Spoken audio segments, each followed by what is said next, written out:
Hey ihr Lieben, der Schneechaos auf deutschen Straßen hat zum Glück gerade eben sein Ende gefunden. So, falls ihr aber aufwacht und am Tag eurer Prüfung sieht es wieder so aus oder es sollte irgendwie glatt draußen sein, werde ich euch am Ende des Videos sagen, wie ihr den Schnee sogar zu eurem Vorteil nutzen könnt. Es ist wirklich kaum zu glauben, aber es gibt wirklich einen Vorteil. Doch vorher zeige ich euch eben ein paar Tipps und Tricks, wie ihr sicher mit dem Auto durch den Schnee kommt und worauf es hier besonders zu achten gilt. Zunächst einmal, bevor ihr losfahrt, denkt daran, dass ihr euer Auto komplett vom Schnee befreit. Denkt hier bitte aber auch daran, das Kennzeichen, die Motorhaube und das Dach vom Schnee zu befreien. Denn es darf kein Eis oder Schnee während der Fahrt von eurem Auto runterfliegen. Ein kleiner Tipp von mir, benutzt in diesem Fall immer einen Kratzer und niemals heißes Wasser, denn so kann die Scheibe springen bzw. kaputt gehen. Gerade vor der Prüfung besonders wichtig, denkt daran, dass eure Scheibe von innen beschlagen kann. Das heißt, macht euch mit den beiden Knöpfen vertraut für die Front- und Heckscheibe, dass ihr genau wisst, wie ihr die Scheibe sofort frei bekommt, falls sie beschlägt. Als nächstes haben wir die Winterreifenpflicht bei Schnee und Glätte. Das müsste aber eigentlich auch jedem klar sein, hoffe ich. Da es in Deutschland eine sogenannte situative Winterreifenpflicht gibt, seid ihr nicht unbedingt verpflichtet, nur weil es Winter ist, mit Winterreifen oder Allwetterreifen zu fahren. Aber sobald es glatt ist, muss man definitiv auf diese Reifen wechseln. Oder sie schon drauf haben, besser gesagt. Von O bis O sollte man Winterreifen draufziehen, heißt also von Oktober bis Ostern. Ungefähr. Es ist nur ein Anhaltspunkt und keine rechtliche Vorschrift. Ein Winterreifen bzw. Allwetterreifen erkennt ihr immer an dem Alpin- oder Schneeflockensymbol. Dieses M plus S ist allerdings nicht mehr gültig alleine. Das heißt, wenn ihr einen Winterreifen habt, wo alleine nur M plus S draufsteht, dann dürft ihr den Reifen nicht mehr benutzen. Die Mindestprofiltiefe bei einem Winter- oder Allwetterreifen beträgt genauso wie bei einem normalen Reifen 1,6 mm. Allerdings muss man hier sagen, ein Winterreifen bzw. Allwetterreifen sollte mindestens 4 mm Profil haben, damit ihr noch sicher unterwegs seid. Falls ihr im Sommer mit Winterreifen fahren wollt, dies ist natürlich nicht verboten, aber es ist auch nicht ratsam. Nächster Punkt. Bei Schneefall müsst ihr auch tagsüber mit Abblendlicht fahren, da die Sicht eingeschränkt ist. Und gerade als Fahrschüler sehr wichtig, falls euer Auto eine Lichtautomatik besitzt, was es sowieso besitzen wird, dann achtet da unbedingt drauf, dass das Auto manuell Abblendlicht anmacht oder sorgt dafür, dass ihr es vor der Prüfung selber manuell anschaltet. Wichtig ist, ihr dürft bei Bedarf auch die Nebelscheinwerfer bei schlechter Sicht einschalten. Ganz wichtig ist, es ist aber kein Muss und nicht verpflichtend. Denkt aber daran, die Nebelschlussleuchte darf auf gar keinen Fall benutzt werden. Die dürft ihr nur wirklich bei Nebel und bei Sichtweiten unter 50 Meter benutzen. Nächster Punkt, Fahrbahnmarkierungen oder Verkehrszeichen, die wegen dem Schnee nicht sichtbar sind. Das Schlimmste oder Blödeste beim Fahren im Schnee ist wohl, dass wenn man keine Fahrbahnmarkierungen auf den Straßen erkennen kann. Das ist dann nämlich gerade für Fahrschüler echt blöd.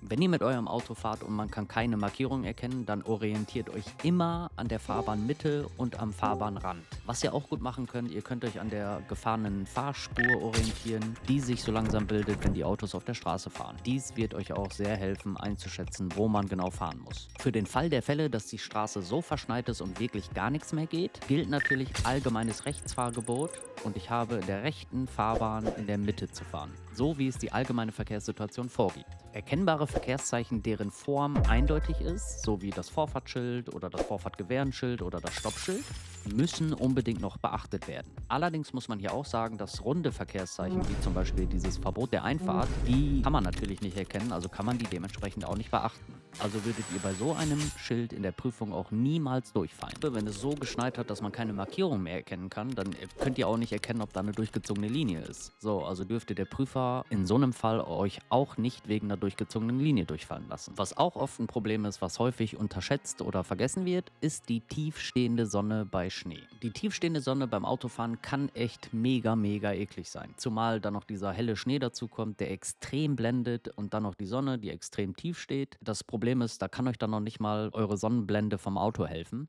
weil die Sonne halt so tief steht, dass sie trotzdem blendet. Also ist die einzige sinnvolle Lösung, die es hier nur noch gibt, wirklich eine Sonnenbrille. Achtet aber darauf, es muss eine Sonnenbrille sein, durch die man eure Augen noch irgendwie erkennen kann, weil der Prüfer sonst nicht erkennen kann, wo ihr hinschaut. Aber um diese Probleme gar nicht erst zu bekommen, macht das ganz simpel, fragt euren Prüfer einfach vor der Prüfung nach, ob die Sonnenbrille okay ist und der wird euch ganz klar sagen, entweder ja oder nö. Der nächste wichtige Punkt ist, ihr müsst Auto fahren wie auf Eiern. Die Faustformel lautet hier langsam und behutsam, ganz egal, ob ihr bremsen, lenken, beschleunigen oder schalten müsst. Achtet darauf, dass man hier wirklich immer nur ganz sanft auf Gas und Bremse geht und dass ihr eure Lenkbewegungen wirklich nur ganz behutsam und sanft ausführt. Achtet darauf, wenn ihr eine Kurve fahren wollt, dass ihr am besten immer vor der Kurve runterbremst, sodass ihr dann in der Kurve selber weder bremsen noch beschleunigen. Dies verringert die Chancen, dass ihr mit dem Auto irgendwie wegrutschen könnt. Sollte euer Auto dann doch mal die Bodenhaftung verlieren, versucht hier immer Ruhe zu bewahren. Baby, one more time.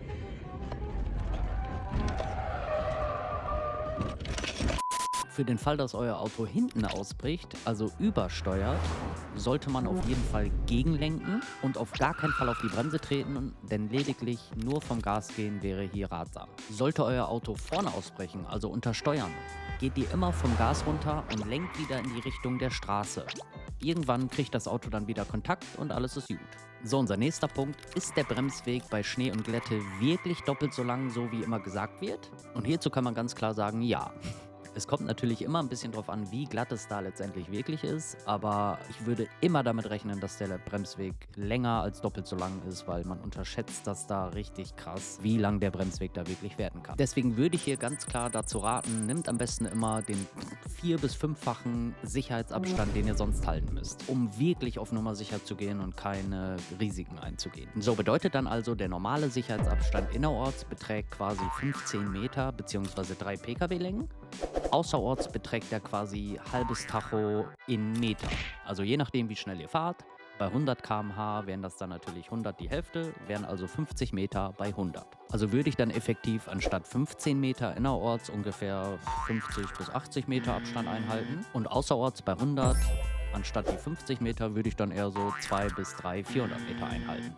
Weil so könnt ihr wirklich auf Nummer sicher gehen, dass da nichts passiert. Was ich auch als Autofahrer immer machen würde und wozu ich immer raten würde, auch als Fahrschüler vor der Fahrprüfung: Macht eine leichte Bremsprobe, um zu schauen und damit ihr ein Gefühl bekommt, wie glatt es wirklich ist und wie der Untergrund sich wirklich anfühlt und wie letztendlich der Bremsweg sich wirklich verlängert. Eine Bremsprobe bei Schnee ist wichtig, um ein Gefühl für den Untergrund und den verlängerten Bremsweg zu bekommen. Ihr solltet das aber auch wirklich nur langsam mit ca. 10 bis 20 km/h machen. Macht das aber am besten nicht während eurer Prüfungsfahrt. Fahrt am besten mit eurem Fahrlehrer vor der Prüfung 1 Stunde und dann macht diese Bremsung mit ihm zusammen. Eignet sich auch super, um hier die Gefahrbremsung nochmal zu üben. Also könnt ihr das dann auch direkt verbinden. Bitte beachtet aber hier, dass ihr die Bremsprobe nur dort machen könnt, wo ihr keine anderen Verkehrsteilnehmer behindern oder gefährden könnt. Möglichst auf einer geraden, freien Strecke, wo ihr genug Platz habt. Und vielleicht eine Auslaufzone, falls mal was schief geht.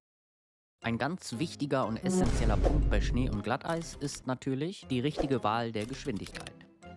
Geschwindigkeit muss immer den jeweiligen Witterungsverhältnissen angepasst werden. Auch wenn es dort ein Tempolimit gibt, dürft ihr quasi nur so schnell fahren, dass ihr euer Fahrzeug immer und zu jeder Zeit 100%ig beherrscht. Und denkt daran, was wir gerade über den Bremsweg gesagt haben. Um euren Bremsweg aber ungefähr gleich zu halten, könnt ihr euch grob merken, dass man seine Geschwindigkeit immer auf die Hälfte der normalen Geschwindigkeit reduzieren sollte. Also fahre ich dann innerorts statt 50 ungefähr 25, 30 und außerorts fahre ich statt 100 50, 60 ungefähr. Merkt euch aber bitte hier, dies sind wirklich nur Werte, die zur Orientierung dienen. Weil letztendlich kommt es natürlich immer darauf an, wie glatt es wirklich ist. Denkt bitte auch immer daran, dass man Glätte nicht immer unbedingt sehen kann. Es kann natürlich auch immer glatt sein, wenn die Sonne scheint oder wenn es trocken ist. Sobald die Temperaturen draußen immer nahe des Gefrierpunktes sind, müsst ihr auf jeden Fall aufpassen. Die meisten Fahrzeuge warnen euch auch schon ab +3 Grad, dass es glatt sein kann. Vergesst bitte nicht, dass ihr eure Geschwindigkeit natürlich auch den Sichtverhältnissen anpassen müsst. Wenn die Sichtverhältnisse bei Schnee oder Nebel unter 50 Meter sind, dann dürfen sowieso nur noch maximal 50 km/h gefahren werden.